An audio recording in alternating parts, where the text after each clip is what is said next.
to the Real Sharks podcast on this special Let's Talk About. So, The Night God Screamed is a 1971 American psychological thriller horror film independently made on a low budget by Lasky Carlin production, released in 1971. Ladies and gentlemen, this was recommended to us by a Lonnie Lord, and we are going to actually give a big shout out to her or him on YouTube. Sorry, but this one's for you. So this was a recommendation. So we are going to go at it. So we went ahead and watched this film, and The Night God Screamed, 1971. I will let my co-host Steve take the first reins on this because he's gonna probably have a little bit less nice things to say than I will on it. So go ahead. Yeah. I wouldn't say that, but I would say The Night God Screamed is directed by Lee Madden. He went on to kind of create some other ones. This is, I would say, one of his first ones, right? He made some other noticeable ones in the 70s, Ghost Fever, and he made Hell's Angels 69. Ghost Fever! Yeah, Ghost Fever, I know, right? I feel good! I saw that. I was like, what the hell? Yeah. That's the whole Fever. So the Ghost Scream Blood. What is the plot? The plot is there is a pseudo cultish type of cult that's a religious cult that's praising Jesus, that is like baptizing people in this lake in the middle of nowhere. Starring Janine Crane, Alex Nicole, Dan Spalding, Michael Sergich, Barbara Hancock, Don Clary, Gary Morgan, Stuart Bradley, James Skidding, Courtney Conley. Yeah, Janine Crane obviously being the most notable actress who's been the femme fatale in a lot of 50s and 60s movies, noticeably like what was it? What was it? Who's Coming, Father, and a lot of. She's coming to dinner. No, she wasn't in that, but oh my god, I got what you mean. Yeah, she wouldn't be in this, but this is where me and Steve automatically part ways, because I thought the acting, which of course this movie, let's just get off the chest. This movie is a clear inspiration off the Manson murders. You can look at it like that. You can look at it like that. These movies. You can look at, all right, yes, it is. It is for sure. They're not even pulling any punches. The guy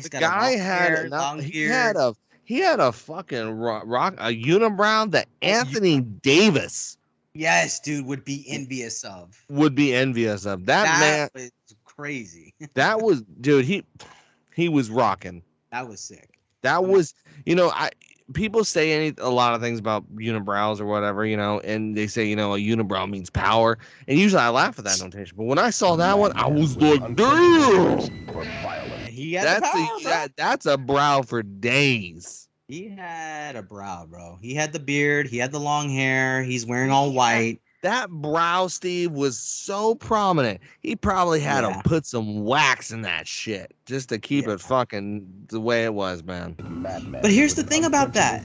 You better watch it while it lasts, because the main villain, or so to speak, as I was talking to my esteemed host of the Real Sharks podcast, and not only just host, but the leader of Pod Nation. Hey, thank you. I must say, Rob, he lasted 31 minutes in the film. Right. And, in this film especially, I must say, I wanted him to be longer. I thought, the reason I thought it was good is because that opening scene was really powerful. Yeah, it was starting when he's like, they don't dig the way we love God, man. I actually so 70s, dude. I thought it was good. Yeah, it was totally 70s. Super 70s. I was like, they're not we don't down. dig our ways. They don't dig our ways, man. They bust us for being hooked on you. They don't like us practicing our faith. They don't like us getting high. They don't dig our kind of faith. I thought it, cool. And trust me, it wasn't that bad. It was better than that. But if Rob was a cult leader, that's how I would do it. Rob, man. Peace, man.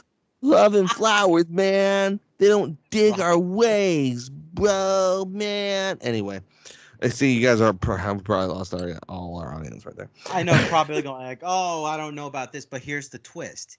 He says like, oh, there's a non-believer, right, in our ranks, And he drowns and her, but it's not even Yeah, a he good drowns her. drowning.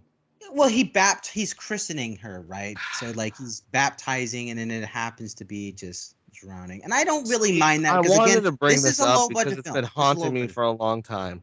There was more of an innuendo of the guys giving Charlton Heston a blowjob at Planet of the Apes than there was them giving that woman a goddamn 1 baptism, 2 drowning her.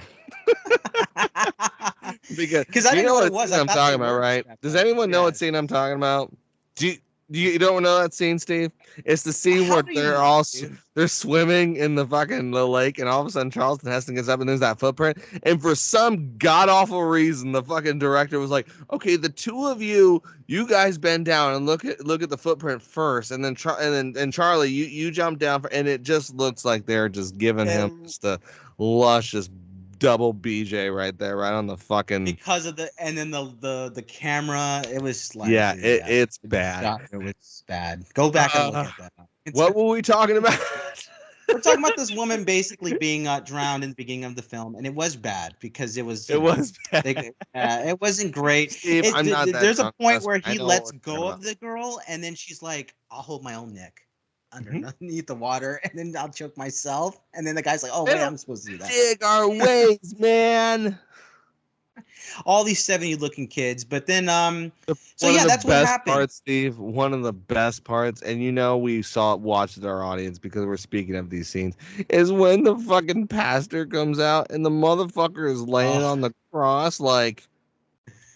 And I was thinking to myself, like, at that Funny. point, Audible laughter. that even if that was even if I was a pastor, and I was the holiest pastor, like of all time, Right. I would be like, can I nail you up for the night? And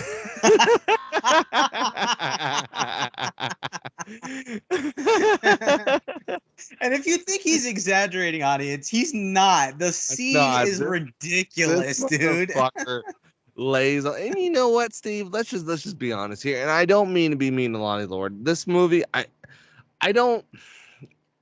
I can see why you say it was a gem. I can see why people say it was a gem. I can. However, though, there's something missing to it, and you know what I hate, and Steve knows. I hate to say this. I do. I hate to say it. It needs some gore, man. It needs some blood. Man, I understand why he didn't. I defend the film for that. I eat your skin, and the one about the fucking hippies, Steve, is way more scary than this shit, man. That was the zombie hippie ones. That was interesting. That was a cool one. I mean, you're not getting zombie. Well, they're kind of. I don't really know what they are. To be ladies and gentlemen, if you haven't followed us so far on Rob's, especially Rob's drunken ramble, but Steve's trying to keep the ship steered straight here. Basically, this movie is about these cultists who basically come across a pastor, and this pastor is basically trying to do he's trying to raise money so he can have his own church. So he does a whole little like. A little sermon at a church, and these guys come after he lays on the cross like he's fucking Jesus. And basically they what do they do? So I think this is funny. So the guy who was laying on the cross then thinking that's so awesome, then nails another dude on the cross, and that's not supposed to be awesome, I guess. Right. It's supposed to be some type of punishment. After he willingly, so the guy, the Charles Manson guy, he drives into town and then the pastor sees him because he has his truck and he has this giant wooden cross on the back. And you know what happens? Like, oh, I want that. Yeah, I would like that. You know what happens, Steve? And you know what? And this is kind of interesting because kudos to the cult leader because he talked about like they put us down because we ain't one of them uptight establishment churches. Yeah. And I love the pastor just not caring about what he's saying. He's like, I still want that cross. Right. He's like, I don't. So and he's like, it's funny because he wants the cross too. So this is essentially almost a fucking fight over a cross. Yeah. But it's really interesting because the guy, he goes and he nails the pastor up on the cross, and the nurse, why did I say nurse? The wife sees it. And I hate to say it, man, she might as well be the most uncareable character of all time because oh my goodness, really? I really didn't She's care the best part about the film. I didn't care about her role at all, Steve. There was just a lot to it I didn't care about. But we digress, our audience. So as Steve was saying, the cool character only lasts so long until they get to court when he's like, "You son of a bitch! You're making me a martyr!" The pastor's wife seeking a way to cope. She decides to babysit this dude's kids, and there's I believe there's 4 of them, right? Okay, Steve, we talked about this a little bit off air. So I'm going to tell you when exactly I knew who the bad guy was in this film. Are you ready? Yes. I want to see if this is going to be called. This is can you guess it, our audience? And Rob guessed it. So the minute I knew who was the bad guy was when this dude came out on camera and he had this rockin' beat up chest hair. I mean, he had the chain. Yeah, the chain. And it was like kind of dimming the rest of the chest there. And 2 buttons down. Looked like a fucking extra shirt on this motherfucker, dude. I was crazy. Instantly jealous. Because I wish I could rock the chest hair like that. Dude, it was a sweater, Rob. That was a sweater. People can. Rob can't. What the fuck? God has punished me. Cardigan underneath that, dude. It was crazy. It was like a cardigan, Steve. I mean, you hear I use the term manimal for myself. That guy put that actually into definition for me. Yes, that was insane. Throughout the whole film, this guy's got that out. It's not like he changed his clothes. I kept thinking the whole time, Austin Powers, you heady, like animal. That's all I kept thinking, Steve. That's all I kept thinking with this. Okay. Now, that's what. And as much as me and Steve are going off on this, you'd be shocked to find out we were pretty right. Yeah. Unfortunately, I think that's where the film Steve, that was real time reaction. Did you really know the dude was the fucking main bad guy? He was rocking that chest hair out. Yeah. Be honest with our audience. When he had the it's just his mannerisms in the film. I think there was a point where they go in the house and the lights are out, and then he was just acting kind of weird, and I was like, "Oh, the lights, light a candle, and murder people in the woods or wherever they were." Because this is the of part. Of course, we got a guy who looks like a monk with a fucking cross who basically does nothing in a goddamn movie. Oh, dude, come on, bro. You didn't see him try to go into the door until she closed the door and he didn't try to open it at all. And then she screams into the can. I can see why you didn't like her. She is kind of like, okay. Most uncareable character in the world. Children, get inside. Get inside. And then one of them's out there, way out there for some reason. And the monk, does he cut the throat? There's a monk outside.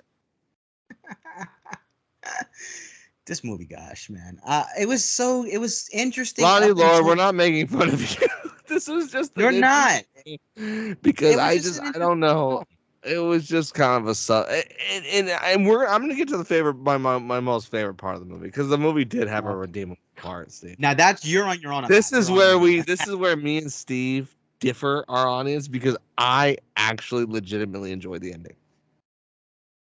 So let us unpack this for you. So basically, if you haven't been following so far, so this whole woman, we've just been talking shit about this movie. this whole woman basically is babysitting these kids, and there's all of a sudden this cult comes a knocking, and all of a sudden the house goes a rocking. And long story short, she's trying to figure out who's basically trying to kill her, and all of a sudden she gets pushed down the stairs, and not like an old man pushes an Ewok down the stairs, or vice versa. And that, my audience, is a really fucked up thing to see. But what I'm getting at,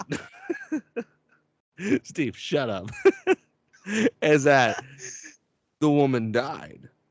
Yeah. And when you see the man in the cloak appear, who is he? Who is he? Our audience. You ask Rob and Steve, who is he?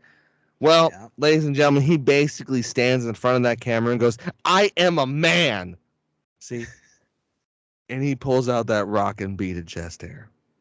Yeah. And it's one of the children. It's actually all of the children. It's all of And them. on- They all and because on they're this all whole faking their fucking thing. they fake their death one by one at the end. They're not even part of the cult. They just hate the bitch. Yeah. They would. Well, is that the? So I wanted you to explain that to me, They just- Rob. Like, they just what hate was the their bitch. issue? They They just hate the hated her because bitch. they were just like, we just wanted to scare her. It's like, but you Well, killed her though. That was what was great. Is at the end when they kill her, they're all like, "We just wanted to scare her. We didn't want to kill her." I mean, I cannot and even this goes tell you on how for many times me 7 and Steve have been minutes. in this situation, ladies and gentlemen. You know what I okay, I don't know if you thought this, Steve, Rob. I thought don't we were gonna tell start anybody. We wanted to scare them, not kill them. Did you think that they were going to start stabbing each other like Scary Movie to be like, we need an alibi? Because that's what they were doing. God. That's what they were doing. Like, we need an alibi. And they're like, shit. I was like, is this like a Scream like That is prequel? such a scary point, Steve. Like, I Holy really thought Yeah, like, I wonder if dang, no Scream was wonder. actually inspired by that because that Inspired. scene It goes on for is a really while, dude. interesting because they're like, you know, we didn't mean to kill her. We didn't want to kill her. We just want to scare her. And it's like I was laughing, but at the very end, just like our Lonnie Lord, shout out to you, wanted to basically talk about a twist of an ending, they get a phone call. And it's basically goes, we want to talk about your extended warranty on your car. No, that's not what happened, ladies and gentlemen. What really happened is the cult who calls people before they kill them, especially this dude in this cloak who looks retarded, basically is calling him to basically say 7 days and they're gonna die. Basically, he says something. Judge is at hand. Your sentence is sentence, whatever. It borrowed from Rosemary's Baby. It borrowed from, the Charles Manson situation in the, 60s, 70s. It borrowed from a lot of films. And That's not bad when you borrow. while I think it wasn't bad, I don't think it was great either. I don't know if I would call this film a gem. I call his performance a gem, even though you may agree with me, Steve, but I just absolutely they just don't dig our way of worship, man. That guy was chewing his scenery. monologues were good. It was hilarious, and then him just screaming in the court. Nah, that was funny. I like that. You're gonna make me a martyr. Yeah, because I thought like at this point, like, oh, okay, so this is the Charles Manson ways, right? It's gonna break out. They're gonna start killing people, in the name of Jesus. Because again, the movie's title is called "The Night God Screamed."